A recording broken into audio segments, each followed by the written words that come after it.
सबके दिमाग में अपनी अपनी पिक्चर चल रही है। सब अपनी अपनी फिल्म के हीरो बनना चाहते हैं। अरे हिंदुस्तान में जब तक ये सिनेमा है तब तक लोग साला हिंदुस्तान में जब तक सलीमा है लोग बनते रहेंगे। काश रमाधीर सिंह की ये लाइन लालू जी के बड़के लाल ने सुन ली होती तो सियासत में सिनेमा ना घुसता। ये जो रील वाला सीन है ये रियल लाइफ में ना घटित होता। और अब जब हो गया है तो ऐसा लगता है कि तेजू भैया को देखकर लालू जी मानो कह रहे हो कि तुमसे ना हो पाएगा, हमें तुम्हारे लक्षण बिल्कुल ठीक नहीं लग रहा है, तुमसे ना हो पाएगा। हाँ, मतलब अप्रत्यक्ष तौर पर वो यही कह रहे थे। ये डायलॉग भले ही फिल्मी है पर नायक इस बार कोई अभिनेता नहीं है बल्कि नेता है, हमारे तेज प्रताप यादव भैया। ये कहानी उस सियासत की है जहां इश्क आज भी अपराध है, खासतौर पर जब पिता पार्टी का अध्यक्ष हो और बेटा दिल का आशिक। तेजू भैया अपनी प्रेम कहानी को सोशल मीडिया के सहारे जब दुनिया के सामने लाए या कोई और उनके आईडी से लेकर आया, जब वो तस्वीरें वायरल हुई जहां पर तेजू भैया कभी मंदिर में पूजा कर रहे थे, कभी करवा चौथ में छलनी से अपने प्यार की झलक ले रहे थे, कभी शादी के फेरे ले रहे थे, तो वो भौजी का मांग पूरा सिंदूर से भर देना, कैप्शन लगाना 12 साल का साथ जिंदगी भर का वादा, तो ये सारी चीजें कोई फिल्मी स्क्रिप्ट नहीं थी बल्कि तेज प्रताप यादव और अनुष्का यादव की प्रेम कहानी थी जो उस पोस्ट के हिसाब से 12 साल तक छिपी थी और अब सार्वजनिक हो गई। हालांकि जैसे ही ये बात लालू जी तक पहुंची, लालू जी एकदम फिल्मी स्टाइल में मानो जैसे सूर्यवंशम में पिता भानु प्रताप ने प्यार करने वाले बेटे हीरा ठाकुर को घर से निकाल दिया, जैसे मोहब्बत में नारायण शंकर ने मोहब्बत के खिलाफ परंपरा, प्रतिष्ठा, अनुशासन का जिक्र कर दिया हो, वैसे ही बिहार में लालू जी ने भी किया। बेटे का इश्क उनको पार्टी की पवित्रता पर धब्बा लगा और घर की इज्जत पर हमला सोच के बिटुआ को घर से ही बाहर कर दिया। मतलब कोई बातचीत नहीं, कोई संवाद नहीं, कोई चर्चा नहीं, सीधे 6 साल का सस्पेंशन। और सिर्फ पार्टी से नहीं निकाला गया, घर से भी निकाला गया। हालांकि हम चाहते हैं कि आप भी हमारी एक मदद करें, हमारे व्हाट्सएप चैनल से जुड़े। लिंक हमने डिस्क्रिप्शन में और कमेंट सेक्शन में पिन कर रखा है। आप जुड़ेंगे तो इससे हमारी ताकत बढ़ेगी और आप तक जल्दी हमारे वीडियोस पहुंचेंगे। तेजू भैया की कहानी पर बहुत सारे लोग देवदास वाला जिक्र करने लगे कि किसी ने बोला पार्टी से चले जाओ, किसी ने कहा शादी से चले जाओ, तो किसी ने कहा घर से चले जाओ। तेजू भैया की कहानी फिल्मी है लेकिन उनका गुनाह बस इतना था कि तेज प्रताप यादव ने मोहब्बत को मंच पर लाने की कोशिश की, पर परिवार बोला कि बाबू ये सियासत है, डीडीएलजे नहीं चल रहा है, यहां मोहब्बत की सजा होगी अगर इस तरह से मोहब्बत होगी। अब सवाल यह है कि तेज प्रताप यादव बागी है या मोहब्बत के हीरो।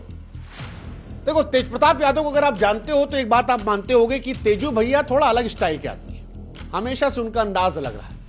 कभी सड़क पर साइकिल चला लेते हैं, कभी भोलेनाथ बनकर निकल जाते हैं, सपने में उनके श्री कृष्ण आते हैं, कभी करगिल लड़ने की बात कर देते हैं, योग कर लेते हैं, दुनिया हंसती है, मजाक उड़ाती है, सोशल मीडिया पर मीम्स बनाती है, लेकिन तेजू भैया मुस्कुराते रहते हैं। वो एक राजनीतिक योगी की तरह मस्त आदमी है, अपनी धुन में लीन रहते हैं, बेपरवाह, जिसको जो सोचना सोचो, वो मानो कहते हैं कि मुझे फर्क नहीं पड़ता। लेकिन इस बार जब शिव जी के रूप से निकलकर शिवालय में प्रेम को रख दिया और जब वो प्रेम सार्वजनिक हो गया तो तेजू भैया के घर का मंदिर जो था वो कोर्ट कचहरी बन गया। पिताजी तो बोलबे किए, बहन रोहिणी आचार भी बोल दी, कहीं पापा हमारे देवतुल्य हैं, परिवार हमारा मंदिर है। लोग कहे कि तो तेजू भैया कौन, मंदिर का घंटा जिसका मन करे वो बजा देता है। लोग पूछे कि तेजू भैया की जब जबरदस्ती शादी करवाई गई थी तब कौन सी नैतिकता थी। उस वक्त तो उनके प्रेम को नहीं देखा गया, सीटों का जोड़ देखा गया। आपको याद होगा तेजू भैया का ब्याह हुआ था, पारिवारिक गठजोड़, 2 अलग अलग बड़े बिहार के रसूखदार लोग एक साथ आए थे। तेजू भैया भी हालांकि उस शादी में मुस्कुरा रहे थे। बाद में एक साइकिल वाली फोटो आई थी, साइकिल पे भौजी बैठाए थे और कुछ लोग पीछे बैकग्राउंड में गाना लगा दिए थे, आज से तेरी गलियां मेरी गलियां हो गई, सारा चला था। लेकिन वो कहानी बहुत दिन चल नहीं पाई थी और फिर आपस में वाद विवाद, एक दूसरे पर आरोप प्रत्यारोप, रोना धोना, एक दूसरे पर हर तरह के आरोप लगाना और तेजू भैया कहना कि हम नहीं रह पाएंगे। हमारे पॉडकास्ट में तेजू भैया कहते हैं हम बहुत सीधे साधे आदमी, हम नहीं रह पाएंगे। वो अलग दुनिया की हैं, हम अलग दुनिया की। हालांकि जाते जाते भाभी बहुत आरोप लगा गई थी वाली कि बहुत मारा पिटाई हुआ, बाल पकड़ के नोचा उचा गया, खूब रोई थी, तब भी बड़ी चर्चा चली थी। मामला कोर्ट के चेहरे में चल रहा है। अब तेजू भैया का डिवोर्स अभी तक हुआ नहीं है, इसीलिए सारा बवाल शुरू हो गया कि ये अनुष्का यादव कौन है। अनुष्का यादव कोई सियासी खानदान की बिटिया नहीं है, न किसी फिल्म स्टार की लड़की है। वो एक साधारण सी लड़की है जिन्हें तेज प्रताप यादव ने 12 साल पहले उस पोस्ट के हिसाब से दिल में जगह दी थी। शायद ये वो दौर रहा होगा जब तेजू भैया साइकिल चलाते होंगे, सपने देखते होंगे, भोलेनाथ की भक्ति में डूबे होंगे और अनुष्का की मोहब्बत में खोए। लेकिन सियासत के स्क्रिप्ट में मोहब्बत के लिए जगह नहीं होती है। और शायद इसीलिए जब तेजू भैया बड़े हो रहे होंगे, लालू जी ने देखा होगा कि लड़का जो है वो थोड़ा अनफिल्टर्ड है, हमारा थोड़ा लाइफ को लेके अनप्लान्ड है, पॉलिटिक्स की कुर्सी पर सही से फिट नहीं बैठा, तो बिना पूछे उनसे उनका ब्याह तय कर दिया। लालू जी अपने बेटे के लिए संस्कारी बहू ले आए, ऐश्वर्या राय। जैसा कि हमने बताया, बिहार के सियासी परिवार की ये बहू थी, बॉलीवुड वाली नहीं थी। और बड़ा चर्चा चला था, दो परिवार, सियासत का बड़ा समीकरण कैमरे के सामने चमका गया, मीडिया ने तारीफ की, लेकिन वो रिश्ता चला नहीं। और अब सवाल लालू जी से उठ रहा है कि लालू जी, आज जितना तेज आप फैसला लिए हैं, जब उस वक्त बेटुआ नाखुश था, बेटुआ मना कर रहा था, तब काहे नहीं सुने थे? मतलब सुन लेते तो शायद ये सब नहीं होता। ये बहुत सारे लोग सोशल मीडिया पे लिख रहे हैं, अगर आप जाएंगे देखेंगे। क्या वो गलती थी कि मोहब्बत को राजनीतिक गणित में फिट नहीं बैठा तो मामला गड़बड़ा गया, शादी टूटी और साथ में टूट गए 3 लोग? तेजू भैया जो कभी उस रिश्ते को दिल से अपना नहीं पाए, जो मोहब्बत करना चाह रहे थे लेकिन अब पॉलिटिक्स में अनफिट हो गए हैं। ऐश्वर्या राय जिनके साथ सबसे ज्यादा गलत हुआ, एक राजनीतिक मोहरे के तौर पर आई और फिर बिखर गई। और तीसरी वो लड़की अनुष्का यादव जो सालों से किसी के इंतजार में खड़ी रही। 2024 की फोटो भी वायरल हो रही है, मांग में सिंदूर लगाई है। आज जब रिश्ता सामने आया तो दुनिया उसको कह रही है कि ये संस्कार विरोधी लड़की है, इसी लड़की ने सब किया है। फिलहाल ये लालू परिवार के लिए इज्जत का धब्बा बन गया है, क्योंकि सियासत में इसकी जगह नहीं होती। यहां गठबंधन चलते, भावनाएं नहीं। और लालू जी की मजबूरी थी, ये जो परंपरा, प्रतिष्ठा, अनुशासन वाला फैसला है, ये उनकी मजबूरी थी। बिहार में चुनाव है, सारा आदमी कह रहा है कि देखो 2 यादव लड़कियों का जीवन जो है वो खराब हो गया। वैसे जीवन तेजू भैया का भी खराब हुआ है। तेजू भैया से जब हम मिले थे तो वो बार बार कहते हैं हम सीधे आदमी।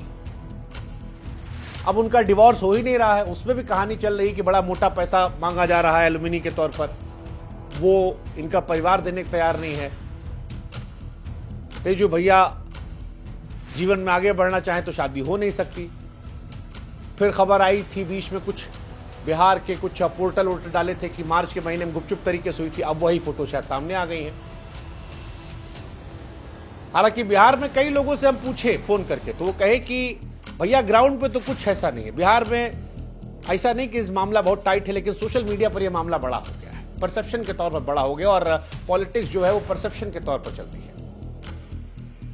प्यार के मैदान में जातीय समीकरण खोज लिए जाते हैं। अब तेज प्रताप यादव को इसीलिए पार्टी से बाहर किया गया है जहां इश्क की सजा दी गई है, वैसे जैसे मानो कोई बड़ा घोटाला कर लिया। हालांकि तेज प्रताप की मजबूरी में समझिए, तेज प्रताप यादव मोहब्बत करते हैं तो पार्टी से बाहर हो जाते हैं, शादी से इंकार करते तो अनुष्का कह सकती थी कि बच्चलन है। और अगर अब इस सब के बाद वो चुप रहते हैं तो फिर दुनिया कहेगी भैया संभाल लेना इन्हें, ऐसा ना हो कुछ मानसिक तौर पर कुछ कर ले। बड़ी समस्या है उनके साथ। हालांकि कुछ सवाल उठ रहे हैं कि जब पिता राजनीति के लिए बेटे की भावनाओं को गिरवी रख दे और बेटा फिर भी मोहब्बत कर ले तो उसे क्या कहा जाएगा, बागी या उसके अंदर का बचा हुआ इंसान, जैसा शाहरुख खान ने किया था। याद कीजिए, कभी खुशी कभी गम, काजोल से मोहब्बत कर ली थी, चले गए थे कहीं और। बड़ी फिल्मी कहानी है तेजू भैया की। और फिर हमको बार बार रमाधीर सिंह याद आने लगते हैं कि जब तक हिंदुस्तान में सिनेमा है तब तक ये सब चलता रहेगा। तो कहानी सारी वैसी है। तेजू भैया पे एक कहानी और अच्छी बैठती है, वो मिर्जापुर वाली, मुन्ना भैया वाली। ये बड़ी तकलीफ होती है जब आप योग्य हों और आपकी काबिलियत को लोग ना पहचानें। और ये उनकी कहानी तब आती है जब उनकी तुलना उनके छोटे भाई से होती है, क्योंकि 2 भाई हैं, 2 कहानी, तेज प्रताप और तेजस्वी यादव, लालू जी के 2 बेटे। सियासत में अलग अलग कहानी। तेज प्रताप लालू जी के बड़े बेटे, लेकिन बड़े मौके कभी नहीं मिले। सियासत में उनकी हालत मिर्जापुर के मुन्ना भैया जैसी रही, पिताजी के सबसे करीब लेकिन सत्ता से बड़े दूर। हर बार जब वो बोले तो लोग हंस देते थे, हर बार जब वो चुप रहे तो लोग कहे यार ये आदमी सीरियस नहीं है। दूसरी तरफ तेजस्वी यादव को हमेशा से लालू जी का उत्तराधिकारी माना गया। शुरुआत से ही हर रैली, हर मंच, हर कैमरा तेजस्वी की तरफ रहा। वो सियासत के वो चेहरे रहे जिसे लालू जी ने तराशा, तैयार किया। और तेज प्रताप कुछ अपनी गलती से, कुछ किस्मत से वो हमेशा हाशिए पर जाते रहे। शादी वाले मामले में भी उनकी किस्मत खराब थी। तेजस्वी यादव की शादी जो है वो दूसरे धर्म में हुई है, लेकिन उसके बावजूद परिवार ने समर्थन किया, मीडिया ने तारीफ की, इसे सामाजिक सद्भावना का प्रतीक बताया गया। और क्रिश्चियन लड़की होने के बावजूद आज परिवार में सब सेटल्ड है, लड़का बच्चा भी हो गया। लेकिन तेजू भैया जो अपनी ही जात में मोहब्बत कर रहे थे, उनका ब्याह नहीं हुआ। जहां हुआ वहां बवाल हो गया। अब दोबारा शादी फोटो आई तो फिर और ज्यादा बवाल हो गया। अब तेजू भैया अगर पूछे कि भैया तेजस्वी जी की शादी प्रगतिशील और हमारी इज्जत के दुश्मन कैसे, तो फिर यह सवाल तो उठेगा यार कि भाई एक को ताज, दूसरे का तमाशा, एक को सियासत की कुर्सी, दूसरे की उपेक्षा, एक की मोहब्बत निजी, दूसरे की परिवार की प्रतिष्ठा को बदनाम करने वाला। ये सारा सवाल उठेगा और ये सवाल तेजू भैया को लेकर उठ रहा है। हालांकि इन सवालों के बीच में हम ये भी मानते हैं गलती तेजू भैया की भी। ऐसा नहीं कि तेजू भैया बिल्कुल ठीक है, उनकी गलती है। जब तेज प्रताप यादव को पता चल गया था कि उनके माता पिता उनके लिए ऐश्वर्या राय का रिश्ता तय कर चुके हैं, तो उससे पहले मोहब्बत में बगावत क्यों नहीं की? तेज प्रताप ऐश्वर्या की शादी धूमधाम से हुई थी, बड़े बड़े नेता लोग वहां आए थे, वर वधू को आशीर्वाद दिए थे। शादी के अगले दिन ही तेजू भैया साइकिल पर ऐश्वर्या को बैठाकर घूमने भी निकले थे। इसकी तस्वीरें सोशल मीडिया पर आई थी। उसके बाद तलाक तक मामला पहुंचा। उसके बाद कुछ ही महीनों में हंगामा हुआ, तलाक के लिए आवेदन किया गया। तो ये सब सवाल तेज प्रताप पर भी आएंगे कि उन्होंने राजनीति और रिश्तों दोनों को संवेदनाओं के भरोसे क्यों छोड़ा था, क्योंकि ये दोनों चीजें ऐसी हैं जहां पर क्लैरिटी की जरूरत है, समय पर संवाद की जरूरत है। तेज प्रताप को पहले ही स्टैंड लेना चाहिए था, साफ साफ बताना चाहिए था कि उनका रिश्ता किसी और से चल रहा है। अपने माँ बाप से अगर वो प्यार में इतना पगलाए थे तो उनको भिड़ना चाहिए था, जैसे तेजस्वी भिड़े। तेजस्वी का शादी हो गया ना भाई। बाद में मोहब्बत को हथियार की तरह पेश करना गड़बड़ा गया। और अगर सच में अपनी मोहब्बत को सम्मान देना था उनको, तो स्टैंड लेना चाहिए था। तेज प्रताप मोहब्बत तो निभाए लेकिन हालात को हैंडल नहीं कर पाए।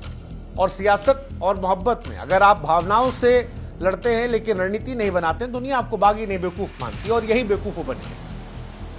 हालांकि फिर भी मुझे लगता है ओवरऑल जब मैं उनको देखता हूं कि तेज प्रताप होना आसान नहीं है। घर का बड़ा बेटा पर माइक पे आखिरी, वंश का वारिस पर मंच से गायब, बाप का नाम सीने पर कैमरा कहीं और, एक भाई को ताज, एक को तमाशा, एक को उत्तराधिकारी, दूसरे को उपेक्षा।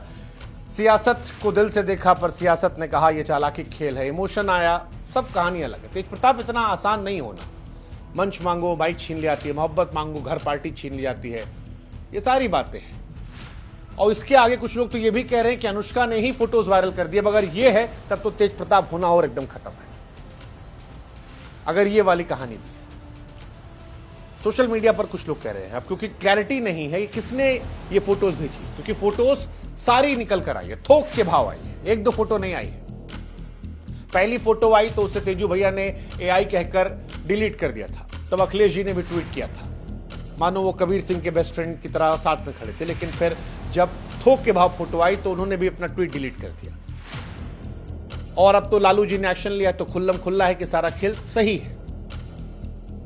लेकिन सवाल ये, फोटो रिलीज कौन किया? तेज प्रताप की होती तो एआई नहीं डालते, उसको इंकार नहीं करते, और किसी और ने डाला तो उसके पीछे क्या मकसद था? कुछ लोग चला रहे हैं कि तेजू भैया मालदीव में है, कोई ठोस जानकारी हमको नहीं पता, नाम को जानना है। ये सारी कहानी लेकिन जो फिलहाल है बहुत सारे सवाल लेकर आती है। और आखिर में एक लाइन समझ में आती है कि सियासत पे मोहब्बत की जगह नहीं। तेज प्रताप यादव की कहानी सियासत और मोहब्बत के बीच जंग की कहानी है। वो एक ऐसे इंसान है जो दिल से अंदर जीते, लेकिन सियासत में दिल की कोई जगह नहीं है। लालू यादव ने अपने बेटे को निष्कासित करके साफ कर दिया कि पार्टी की परंपरा, प्रतिष्ठा, अनुशासन जरूरी है, चुनाव भी जरूरी है। चुनाव में डेंट बेटे की वजह से नहीं ले सकते। लेकिन सवाल फिर वही है कि गलती किसकी? तेजू भैया की? स्टैंड नहीं ले पाए, या लगा होगा कि चलो मोहब्बत से आगे बढ़ के शादी कर लेंगे, क्या पता एडजस्टमेंट हो जाए, परिवार के लिए त्याग किए हों, लेकिन फिर बिल्कुल ही नहीं रह पाए, वापस लौट गए पुराने प्यार पे। अनुष्का की, लालू परिवार की, ये सारे सवाल उठ रहे हैं। इस कहानी में कई लोग पिसे हैं। लालू परिवार भी पिस रहा है, उनकी बदनामी हो रही है। तेजू भैया तो पिस ही रहे हैं, अनुष्का पिस रही है, ऐश्वर्या के साथ भी काफी नाइंसाफी हुई है। तेज प्रताप की कहानी कई चीज सोचने मजबूर करती है कि सियासत में इंसानियत की कितनी जगह है। हालांकि तेजू भैया भले ही सियासत के मंच पर मुन्ना भैया बनकर हंसी का पात्र बने, लेकिन अगर ये उन्होंने डाला है तो एक सच्चे इंसान है। नहीं डाले हैं तो फिर कहानी में देखना होगा विलन कौन है। लेकिन पॉलिटिक्स में सच्चा रहना बेवकूफी माना आता है, मोहब्बत करना बगावत माना आता है, और तेजू भैया के साथ यही हुआ। इसीलिए लोग कह रहे हैं कि देवदास वाली कहानी उनकी है। मंच मांगा, माइक छीन लिया गया, मोहब्बत मांगी, घर पार्टी छीन ले गए। तेज प्रताप यादव दिल से चलने वाले आदमी है, वोट बैंक वाले वो आदमी नहीं है। शायद तेज प्रताप की कहानी हमें सिखाती है कि सियासत में मोहब्बत की जगह आसान नहीं है। हालांकि जो इस जंग में लड़ता है वो कम से कम अपने दिल का हीरो बन जाता है। तेजू भैया क्या करेंगे, वो ऑफिशियली ब्याह करेंगे या उनकी मुसीबत और बढ़ेगी कि अभी वो डिवोर्सी नहीं है, कैसे शादी कर लिए, एलुमनाई बढ़ेगी, पॉलिटिकल तौर पर नई पार्टी बनाएंगे, क्या होगा पता नहीं। लेकिन इतना पता है इस कहानी में बहुत कुछ फिल्मी होगा, और ये पूरी कहानी फिल्म, और इसीलिए इस कहानी को हम वहीं अंत करेंगे जहां से हम शुरू किए थे कि हर आदमी सिनेमा की तरह जी रहा है, हर आदमी अपनी पिक्चर में हीरो बनने का। इसे पूरा सिनेमा ना होता इतना बवाल नहीं होता। तेजू भैया नायक है, खलनायक है, वो आप तय कर लीजिए कमेंट सेक्शन।